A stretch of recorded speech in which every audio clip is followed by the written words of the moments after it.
So we're talking about, that's got one of those things I know. Yeah. But my neighbor's faith, that's how I thought we would think about this. So now I'm, maybe a little older than some, and growing up in Chicago, I never knew Hindus or Buddhists. I didn't know anybody really of Asian descent very much, except maybe somebody whose families have been here forever. So the idea that that you would encounter Hindus and Buddhists would not have been sensible in those days, but now it's very common. You work with them, your physician, maybe a Hindu or a Buddhist or a Jain. And it's really important not to have any, let those people work on you. No, I'm just kidding. It's the opposite. By the way, I want to also notice on this PowerPoint here, a beautiful logo that we've all come to take for granted. And we do have the designer of that logo sitting at this very table. Thank you for pointing that out. It really is. You didn't know that Beth did that? I know. Yeah. A long time ago, but thank But it you. really is perfect, I think. And My gosh, that's, it's wonderful. wow. That's terrific. So, Hinduism is a rich and beautiful tradition. We'll talk about that a bit today. Here's some kids getting ready for some kind of religious play, and obviously the blue kid, as we all know, is Krishna, right? Krishna, an incarnation of Vishnu. So there are a lot of great stories about Krishna. Really charming stories, and so it really lends itself to this. I'm sure there's got some cute story about Krishna doing something sweet. Look at that. Here we are. Okay. It does that every once in a while. These are some young Buddhist monks. That's the second of the traditions I want to be talking about is Buddhism. And then, does anybody know what these people are? No, they're not Sikhs. James? They're Jains. Oh. And they've been wearing face masks long before we were. It's got to do with an important doctrine of theirs, which is not to harm. And they don't want to harm any little bugs that might fly in their mouths. And so they also, there will be somebody in the front of this procession sweeping the pavement. Give the bugs a fighting chance. And worms and things like that. Now these are Sikhs.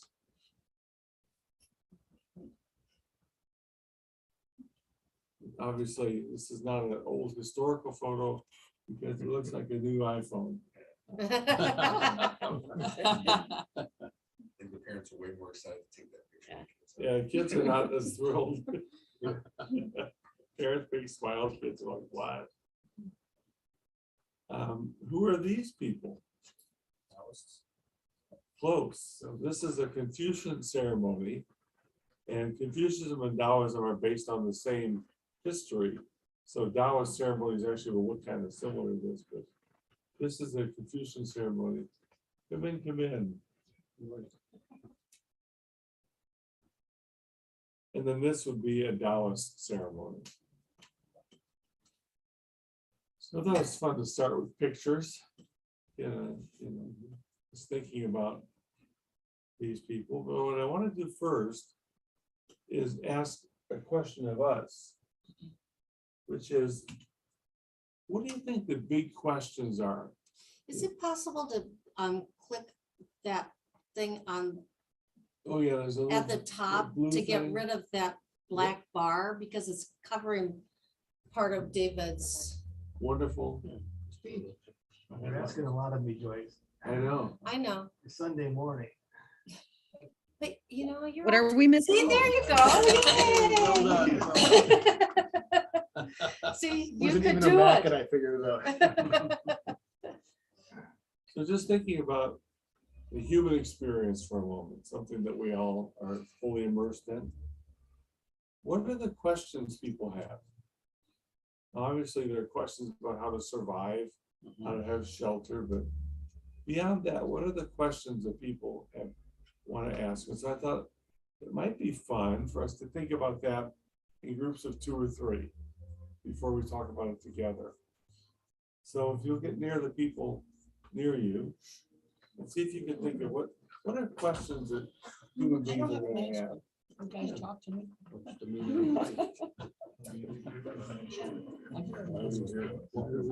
I'll do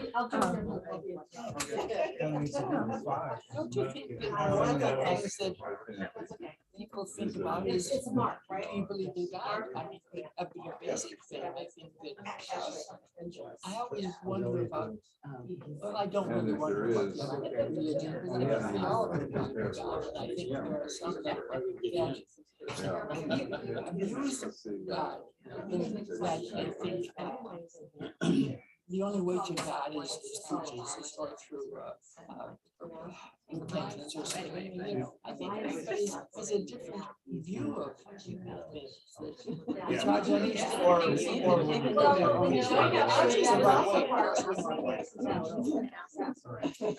way. I mean, It's really cute. well, what you're saying is really like.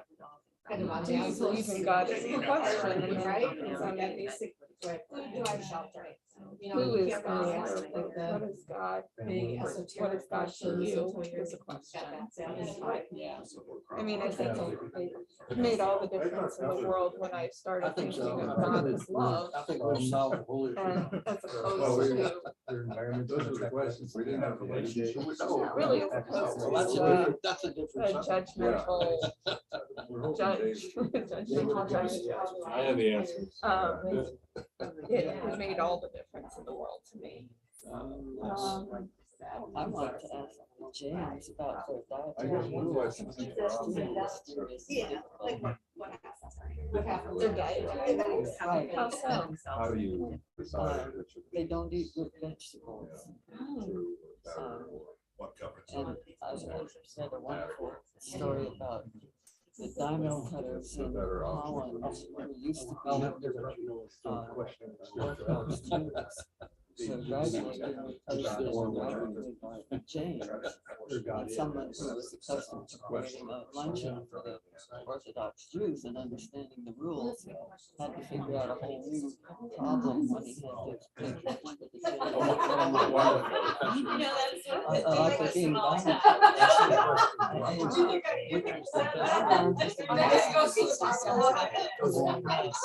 because it's kind of military. Oh, yeah. And we can all know each other. Or is it just that because I was closer You gotta to you? move on. So if I'm closer to you, I can see I'm the sorry? colors in them. I'm sorry to complain about not hearing. Oh, well, that's okay. I'll try to project. I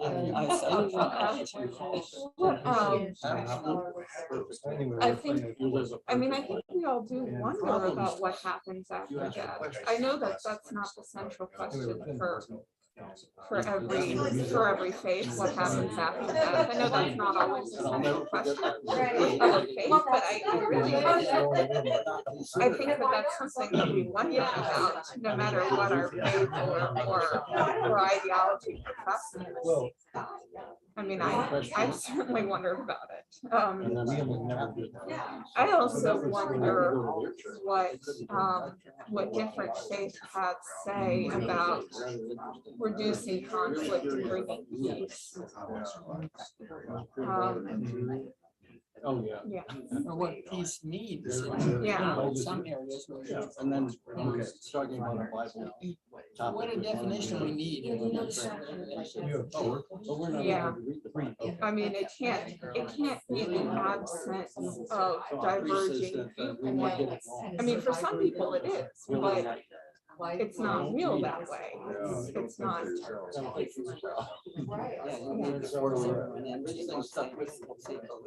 Yeah, I mean, that's totalitarianism, and that's what some people think as one. But, you know, how do we get to peace that includes justice and creative flourishing and respect for difference? He was a Roman Catholic.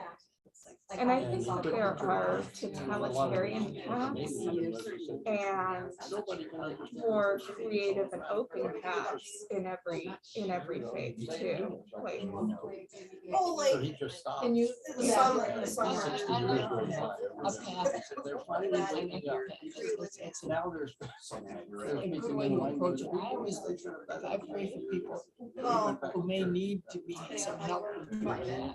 yeah, Because, you know, it's just like, this person maybe just needs help. I mean, I try not to say, all right, God, I'd like you to do this and this and this, but I do say, guide them in their path. yeah, That was the language of the church.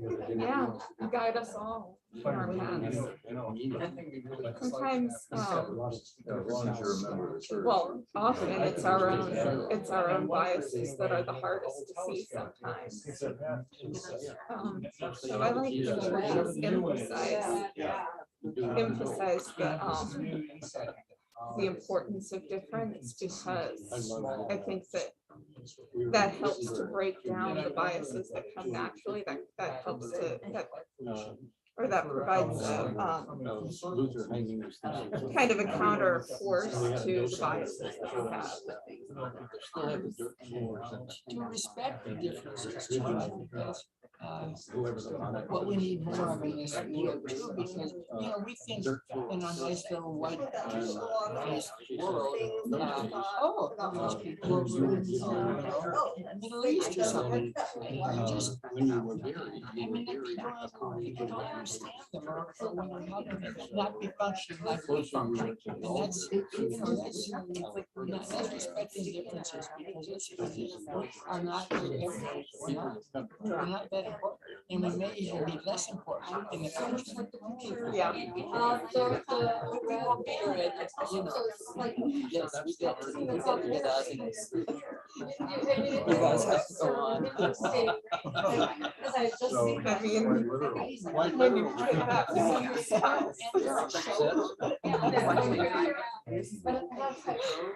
Now, you say you worry about the future. I am concerned about the future, yes. I mean, I try to remind myself that all will be well, like Julian of Norwich says. Maybe in the long term, but in the immediate, there's always going to be suffering. And I worry that it's going to get worse before better. But there always has been. That's, I'm realizing all the Bible study things we've done. I mean, really, there's not ever been a time that was not a time of unrest or lacking peace. And I think that. you gotta have. I think we're ready to start moving this together again. With suffering. How do we? People behind me are very trippy. That's all I'm saying. The trippiest stuff I've ever heard.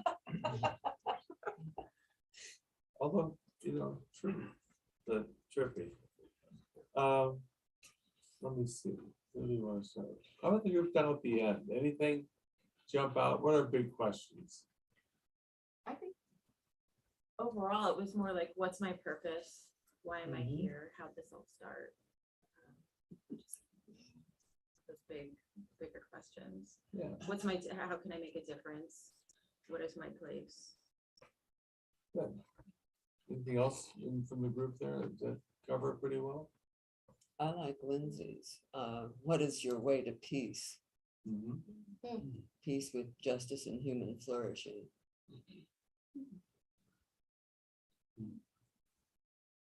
Can we have peace?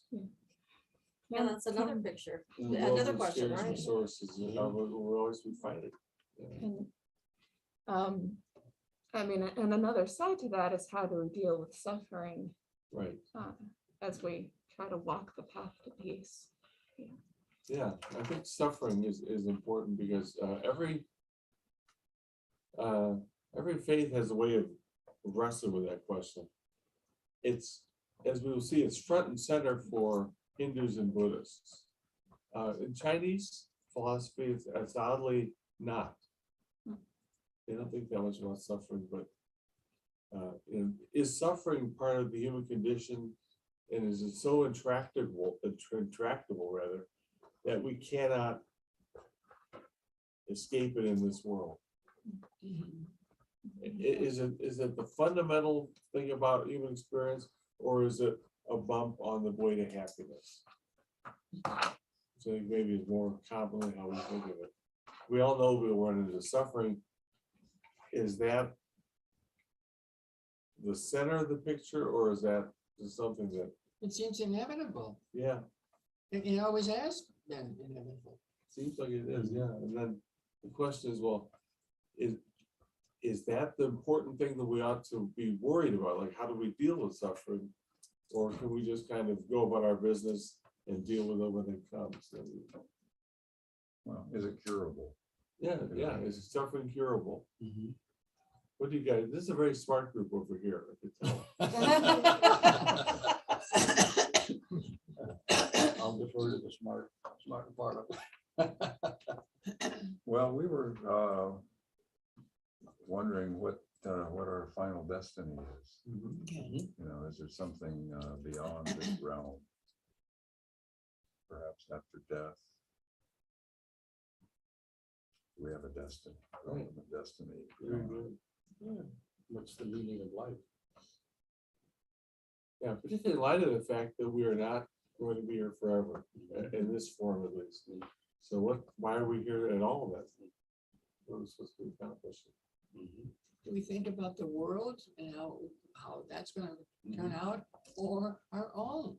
Aren't we all concerned about our own, what it means for us in the future, or where do we go when we die? Right. Maybe I'm too open-minded about this, but really, I think that's basically one of the basic needs of a person is what's going to happen to me when I die. And if there is, you know, something beyond, why are we going through this? Why not just go, Just go you to know, straight to the final place? Now, there's a group behind me that seemed very opinionated. And as I say, a little spacey. No. And just trippy. a I little wondered what trippy. you meant by trippy. Yeah, they're talking about space a lot. Telescope stuff. Somebody mentioned how they saw a picture of somebody who's really in there was talking about looking at a picture for a retina and thinking how much it looked like galaxies, which it does. Right. The Taoist will have something to say about that. As we'll see. So these are some of the big questions, right? I guess you could say, is there a soul? Is it possible for us to know anything? Are human minds capable of actually knowing the world? Is there a basis for morality? What's it based on? Immanuel Kant, favorite of mine, German philosopher, talked about the religious sentiments he felt when he looked at the starry heavens above and the moral law within. So thinking that there is an objective right and wrong, and there's these objective structures in the cosmos, are they somehow connected? And all Asian philosophies will say yes, they're connected. The term that's used in India, we'll see as dharma. There's a dharma, which is the principle that organizes the universe. It also organizes the individual person. So you can live according to dharma, or you can violate dharma. In China, as we'll see, it's called the Tao.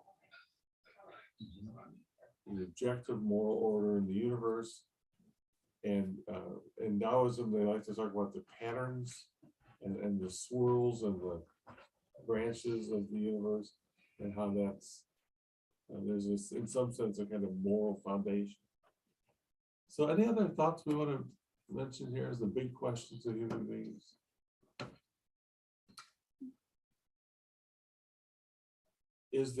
Why does it rain on kickoff Sunday? Why does it rain on kickoff Sunday?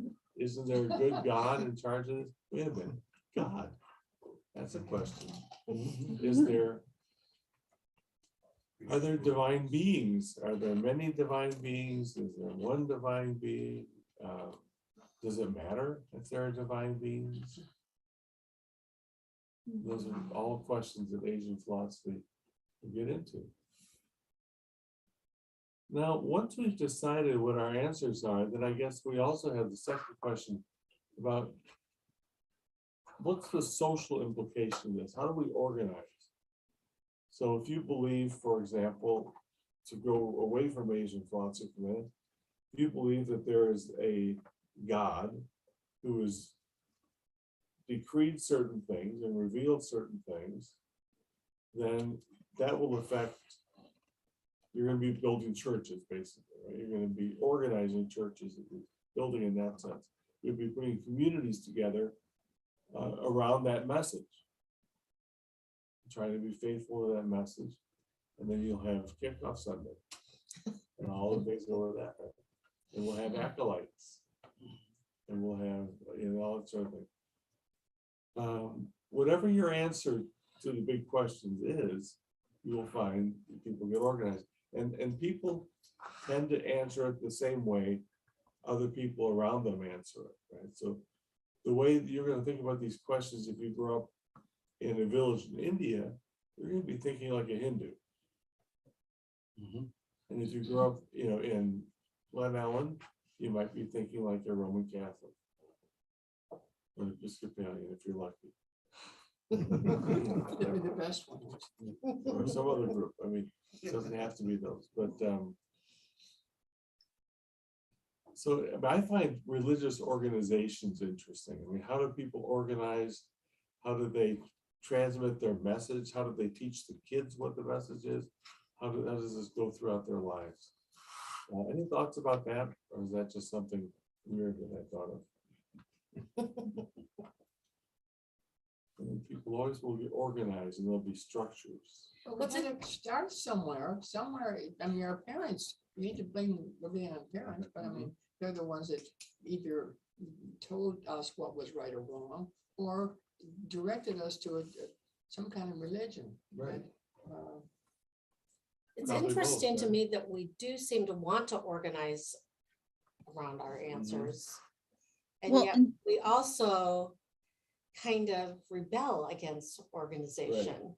So that, people don't like organized religion, and we all can see problems with any organized religion we look at, and yet we have this natural tendency to want to organize it. So it's like a conflict. Yeah, just this week I've heard, I think, 2 different people in different contexts talk about how they didn't like organized religion. And I said, well, you can always be a Baptist. do you think that part of our kind of our political situation now is that people have stepped away from using organized religion as the way to organize their communities and are now identifying politically to fill that need? Yeah, I think there's a sense that you want to belong to something important that's larger than you, that you Right. values you believe in, and for various reasons, I think, not to get into a particularly controversial thing, but I think a lot of Christians have decided to identify Christianity with a particular political movement, and that really is turning everybody off. Well, and also I think Yeah. that people are looking at organized religions and being aware of their failings, all of the abuse within the Catholic Church, and then now the Southern Baptists. And we went to a funny movie last night, kind of funny. Honk for What? Jesus, save your soul. Oh, Oh, I'd like to see that. did you learn My anything? wife doesn't want to see it at all. Yeah, but I mean, it really is about, like, in a way, about organized religion and abuse that happens in that organized religion, and But there's still a desire to, with all the abuse and all the disappointment, there's still a desire to see it go forward, right? So it becomes. A lot of people desire for religion to go forward and some sort of spiritual Yeah, activity to go forward, but, you know, institutional religion is not the way to go with that. yeah, a lot of people feel that way. That's where we get into problems. Yeah, and you hear people all the time saying, well, I'm not religious, but I'm spiritual, Yeah. right? Right. Isn't that I a don't common like thing to hear organized these days? religion. Even though they'll say I'm religious, but not institutional religion. That's what's bad. See, I'm religious, but not that spiritual. No, just kidding, just kidding. Well, it's a safety thing too. So if there's a learned behavior that a group of people is safer than being on your own. Yeah. But then as that group becomes the bigger danger, there's more of a tendency towards leaving that group that you're forced to be in instead, or that you're born into. Yeah, that's a good That makes point. sense, yeah. If religion is basically applied philosophy, I was thinking at first it's about we organize around a spokesperson. So when somebody's able to take the thoughts and general feeling of a group and put it into words or into a single concept, and everybody who feels that way is going to kind of group around that person.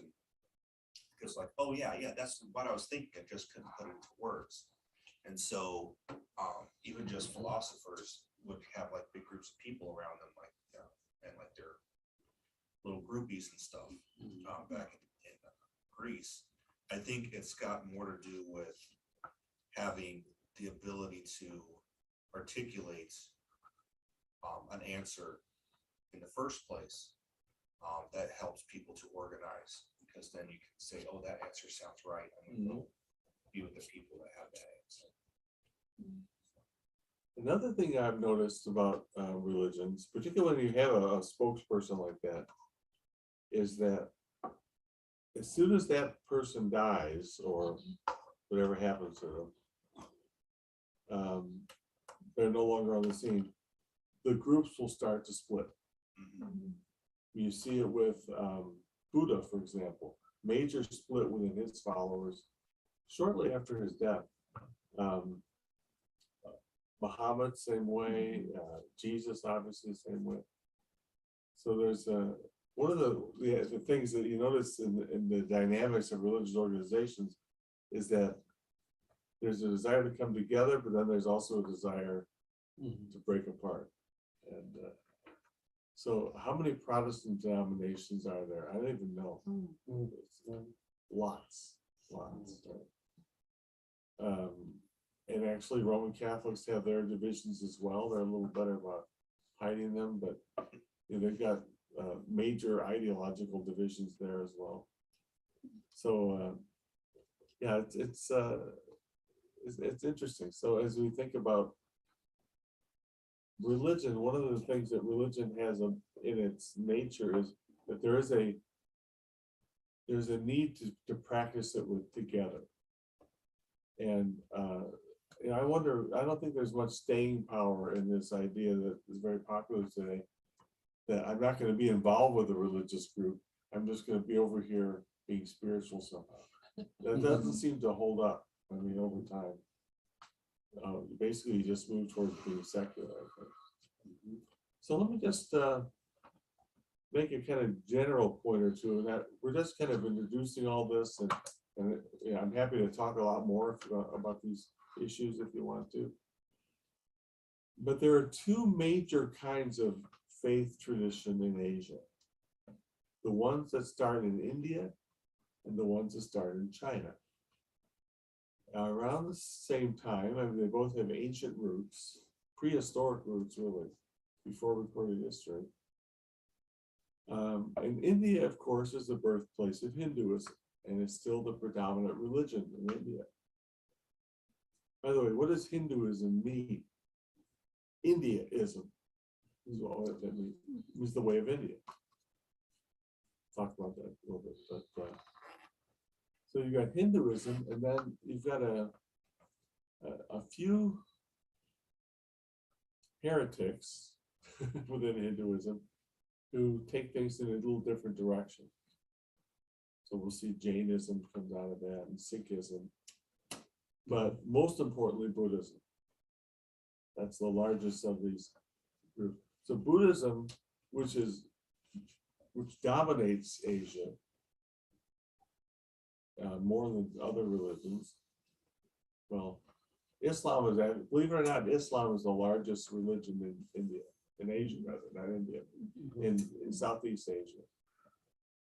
People don't know that. People think Islam would be mostly in the, places where there are camels or something, but Islam is actually very strong in Asia. Anyway, but because Buddhism has intermingled with Chinese religion and other religions, it's been really good at kind of adapting to local conditions. Buddhism is everywhere, and that comes from India. Hinduism does not get exported like that. Hinduism follows Indian communities. So if Indian communities move outside of India, like let's say to the Chicago suburbs, then there will be, Hindu temples and practices and so on. But it doesn't spread like Buddhism does. And of course, China is the source of Confucianism and Taoism, which have a different approach, right? So Indian philosophy is largely about how do I live in this world as a soul in a body. And Buddhism, I'll clarify that. They're a little bit dicey on that, but India, certainly Hinduism is this way, right? So I'm a soul, I'm in a world of suffering. How do I deal with the suffering, particularly for myself? But India also has a love of life, a love of being in this world. One, in fact, as we'll see, one of the great values of Indian thought, Indian life, is to be prosperous. Another one is to experience pleasure. Things, by the way, that I don't think Christianity has ever quite known what to do with, right? We're not really that big on pleasure. We're not really, despite the guy, the show yesterday with his Bugattis and his Prada suits, Christianity has never really been that comfortable with prosperity. And because Jesus seems to be so strongly against it. The trick for Christianity is to build a religion around somebody as enigmatic as Jesus, who doesn't really lend himself to the uses that we put him to. But that's another matter. When George preaches about Jesus, I always think, every time you think you have Jesus figured out, he just completely spins it around on you. And that's, to me, one of the great things about Christianity is it's really hard to figure out. But anyway, for India, thinking of Hinduism, there's a lot of love of life and so on. For Buddhism, there's a tendency to be, they live in the world and they enjoy themselves and so on too. But Buddhism is really much more about escape than Hinduism is. But this world is a world of suffering. We talked about suffering a little earlier. Suffering is the core thing about human existence for Buddhism. If that's the case, then how do I stop that? Right? Now, China is really different than Indian philosophy in the sense that the Chinese people are very happy to be alive and very happy to be Chinese. They're proud of their culture, they're proud of their tradition, they revere their parents and ancestors.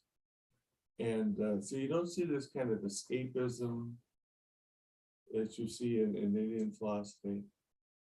And but the big question is, how do we relate to the Tao? So any questions so far before we move forward? I want to say a little bit about the unusual beginnings of Hinduism, which most people don't know. How would you describe the Tao? You say the Tao. The Tao is,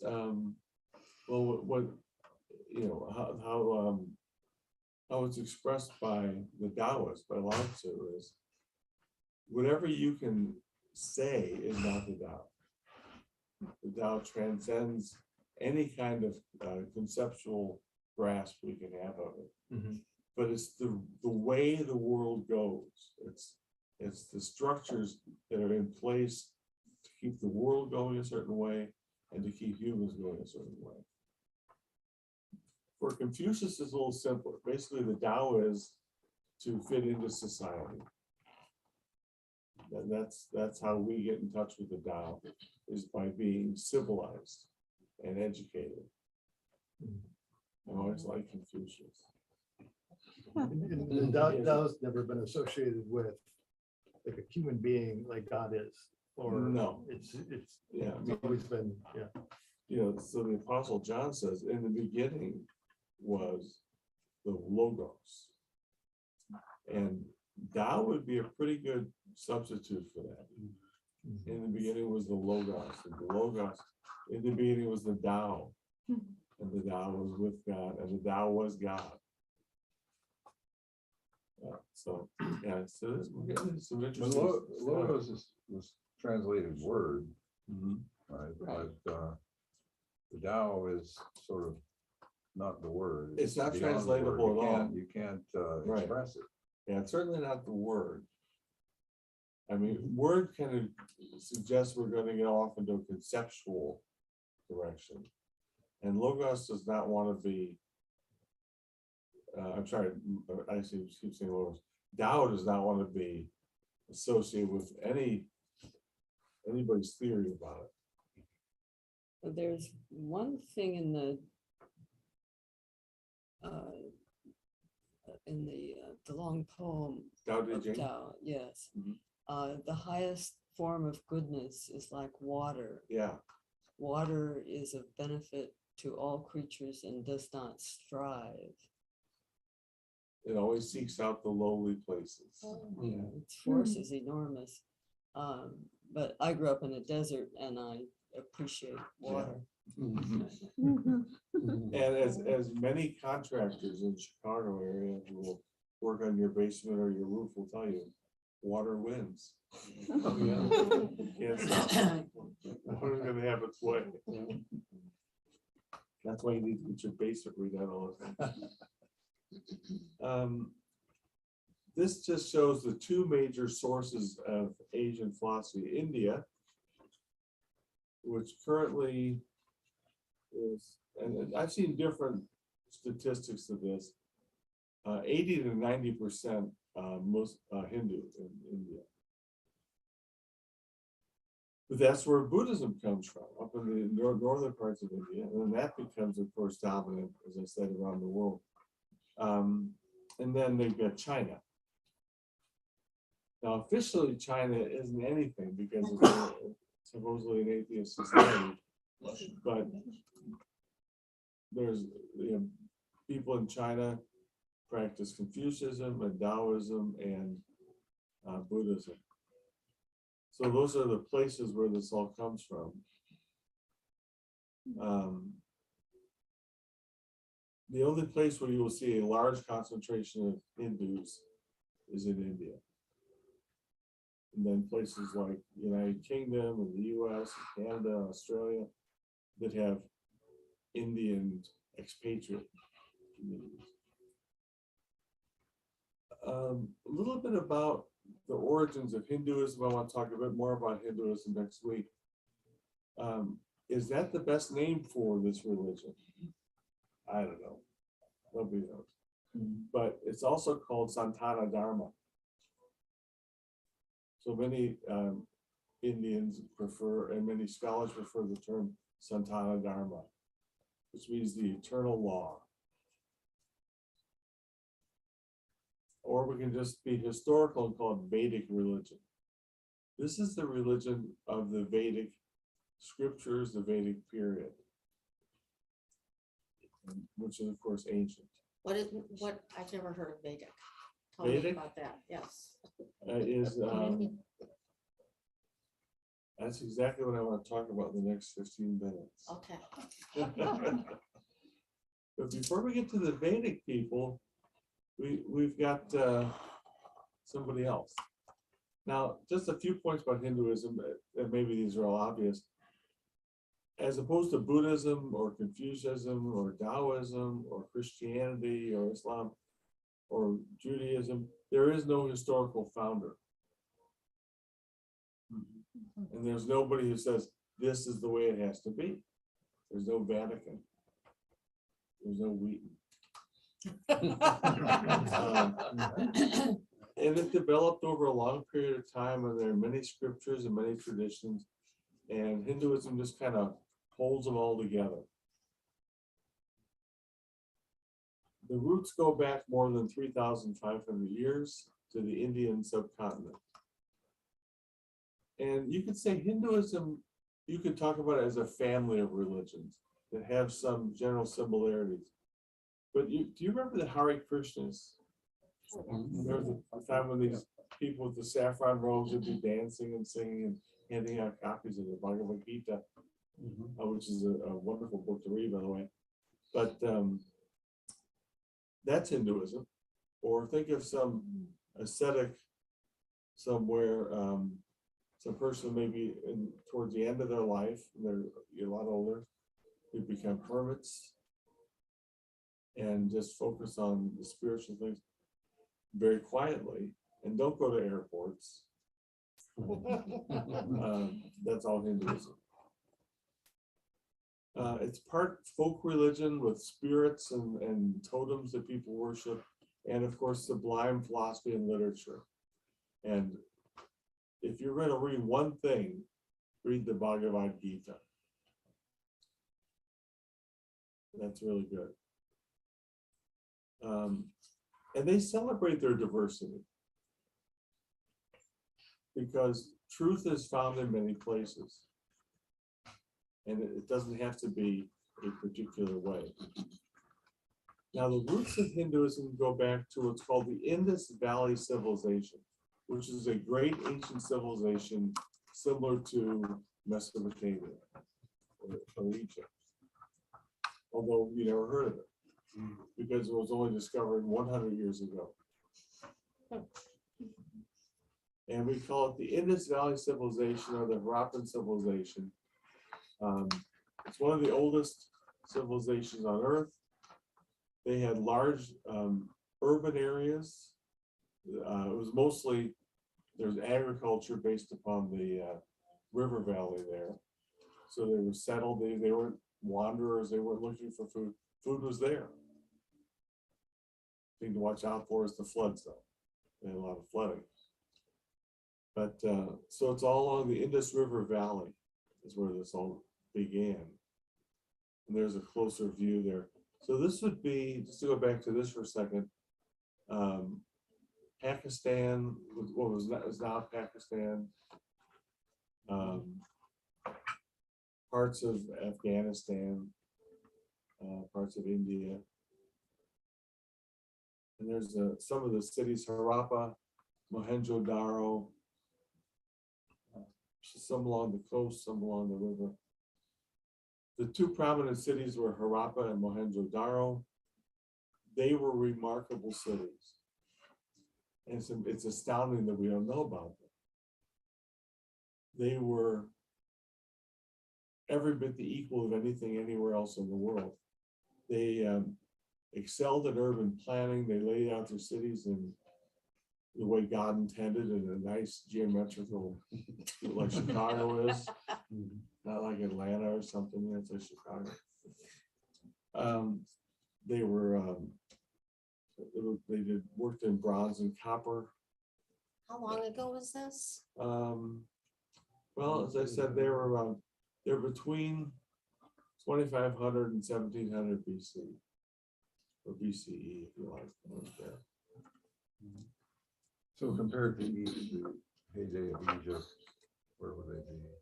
I think roughly similar, aren't they? I mean, in the same area. The Bronze Age collapse was right around 1700. Yeah. So why don't we know about them? Why are they less? Well, they were, I suppose it's because the cities were covered up. I mean, literally covered with. So archaeologists Yeah. just discovered them in the last 100 years or so? So there's a drawing of what the city would look like. So, yeah, they found this, and they've been finding things even in the last couple of decades. We still haven't figured out what their language was. The people were black, not African. And there still are descendants, they're called the Dravidian people. And there's a modern Dravidian woman. She's as black as any African would be. Now, the people of India are a mixture of that and Aryans from Europe. So it's interesting how they come together. And essentially, the closer you are to the Aryans, the higher you are socially. And that's why we call their system caste, which means color, because there's clearly a color differentiation. And look at that beautiful face, but it's not an African face. So they had a written language that nobody knows what it was. They had well-planned cities with underground sewers. People had bathrooms in their homes, and then those bathrooms drained into sewers, which in many parts of the US, we got about 50 years ago. But they had them back then. Some places still don't have them. They had highly developed arts and crafts. It was a 600 square mile kingdom, but it was ruled as a single entity, as vast as it was. And they had common language, common measurements, common culture. These are some of the characters of their language. Now we know that the bottom left one is marriage encounter. We don't know what anything else means here.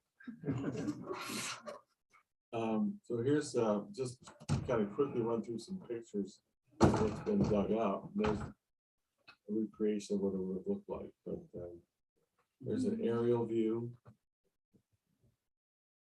There's some of the ruins are very well maintained now, and you can see how deep the drains were. There's a well, of course. This is the Great Bath, and it's probably used for some kind of ritual bathing. It's just a community pool. Yeah, it's just a pool. There's some of their arts and crafts and some gold work that they did and some work with jewels.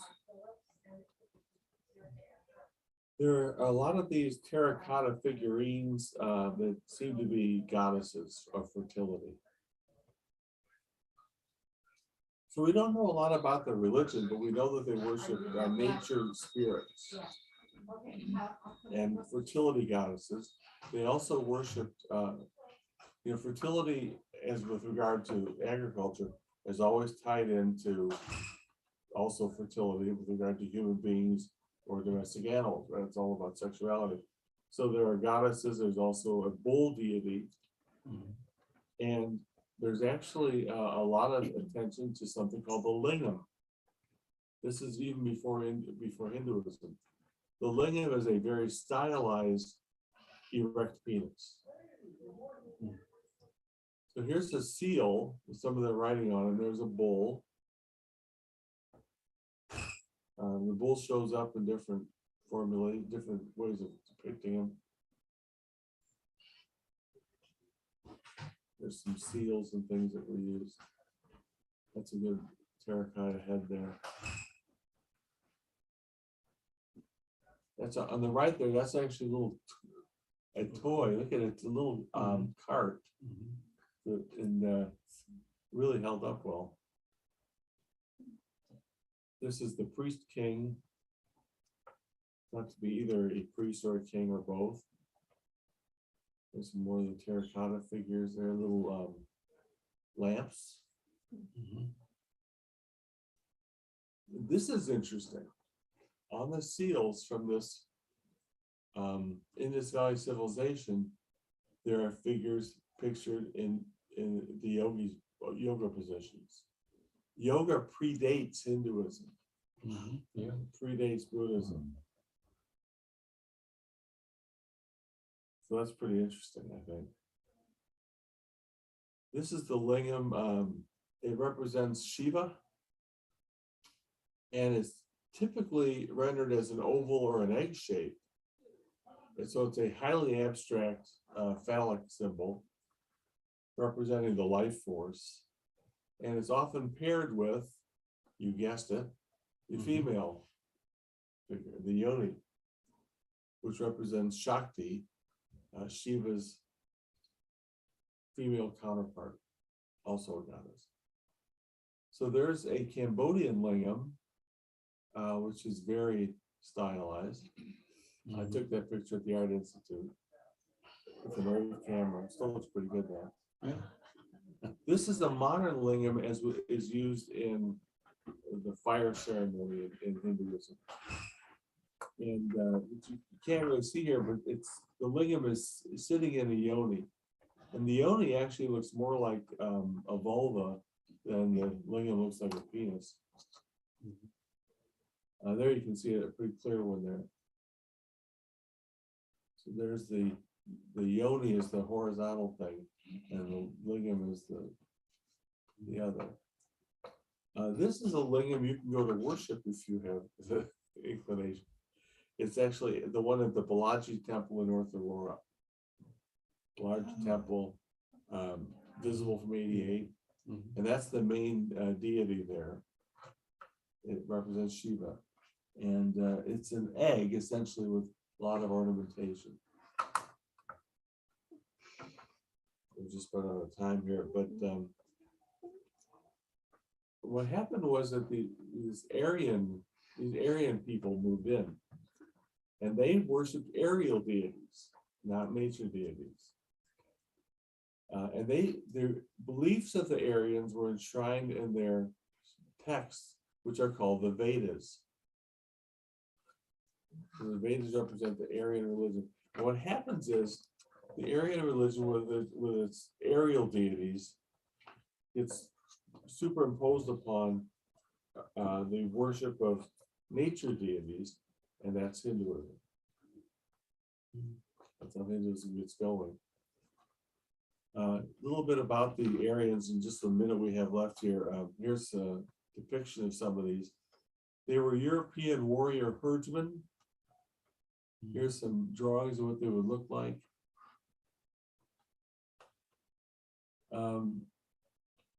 So when I was first taught this, the belief was that they came in and conquered the Indus Valley civilization. And that was what scholars seem to be saying back then. But now the view seems to be that they just kind of came in and just intermarried and intermingled and just settled in. And now they're not, out there. They used to like to whoop it up and, attack people and stuff. And now they like to sit there and pray. So they change, everybody changes, right? And so they become very subdued when they're living in India here. So they're intermarried with them and so you see they're the ancestors of the Indian people, they and the Dravidians. This gives you an idea of the passage. So, and we'll pick up on this next time. So one of the things that's interesting is that these people are European. I mean, they're in France, they're in Scandinavian countries, they're down in Italy and Greece, and then all the way over to the east. And there are things that will surprise you in their religion, because it's going to sound like other things about what we call Greek mythology or Norse mythology. They've got the same gods. And then so they're all part of it too. So they're worshipped in it. Now, an interesting question, this we'll kind of leave with this, I guess. It's said that Hinduism has 350 million gods. There's gods all over the place. But Hindus will tell you there's one God. There is one God, and these are all simply manifestations of the one God. Now, the one God is called Brahman. Brahman, B-R-A-M-A-N, not Brahmin. That's a social class. So we'll pick up on that next time. I think we're probably wrapping up because it's 10 o'clock. So thanks, everybody. I'm sorry if I didn't have quite as much time to talk, but we'll have more time next week too. Good. All right, thank you. Thank you, David. Fabulous.